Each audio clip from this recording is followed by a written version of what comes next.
नमस्कार शेतकरी मित्रांनो, आज दिनांक 8 जून। आज आपण कोणत्या बाजार समितीमध्ये हळदीला सर्वात जास्त बाजारभाव मिळाला आहे ते या व्हिडिओमध्ये जाणून घेऊया। हे आता जाहीर झालेले ताजे बाजारभाव आहेत। चला तर मग व्हिडिओला सुरुवात करूया।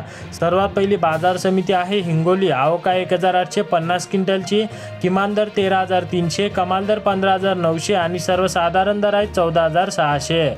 पुढील बाजार समिती आहे मुंबई। आवक 35 क्विंटलची, किमान दर 14000, कमाल दर 24000 आणि सर्वसाधारण दर 19000।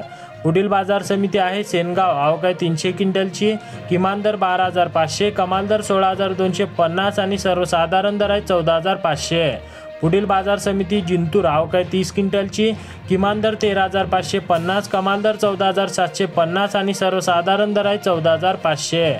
पुढील बाजार समिती आहे लोहा। आवक 16 क्विंटलची, किमान दर 11000, कमाल दर 15500 आणि सर्वसाधारण दर 14011। पुढील बाजार समिती आहे पूर्णा। आवक 49 क्विंटलची, किमान दर 13000, कमाल दर 14880 आणि सर्वसाधारण दर आहे 14610। पुढील बाजार समिती आहे रिसोड। आवक 4500 क्विंटलची, किमान दर 15155, कमाल दर 15955 आणि सर्वसाधारण दर आहेत 15555। तर शेतकरी मित्रांनो, असे संपूर्ण शेतमाल पिकांचे ताजे बाजारभाव पाहण्यासाठी आपल्या चॅनलला सबस्क्राईब करा आणि व्हिडिओला लाईक करायला विसरू नका।